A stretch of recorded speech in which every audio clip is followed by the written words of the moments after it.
going to use the ALEKS graphing calculator to find the zeros for this function. And so the first thing you want to do is press calculator. And then once I press calculator, hit y equals so that we can enter this equation. I'm now going to enter negative 2x squared minus 6x plus 1. Once I've entered this equation, the next thing I'm going to do is hit this button right here, graph.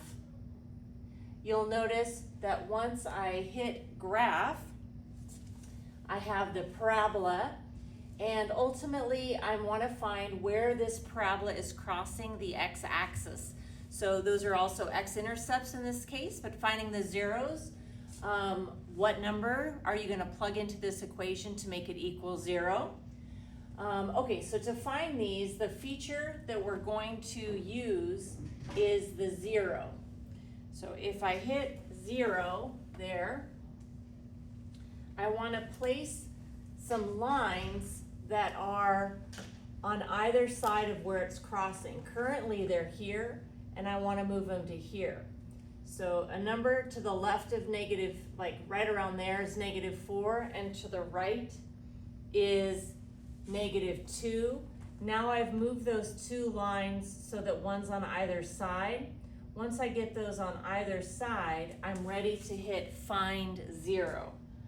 So I'm going to hit find 0, and what happens is right here in small print is the coordinate, and it's also listed down here. But I'm going to go ahead and zoom in for a moment. This is 1.4546 E negative 11. Okay, that's scientific notation. So this decimal 1.4, that decimals is moving left 11 places. There's an error in the calculation. And so it's actually exactly there at 0. So I want to use the value that's listed here. Notice they went ahead and rounded that for me.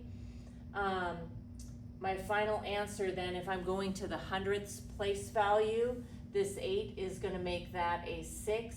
So it'd be negative 3.16.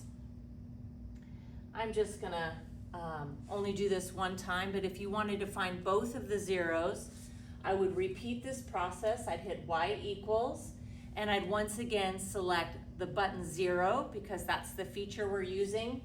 And then I'd want to move these two long lines on either side of where it's crossing the x-axis here. And once you do that, you could hit find 0 again, and it'll give you the second value where it's crossing the x-axis, known as the 0.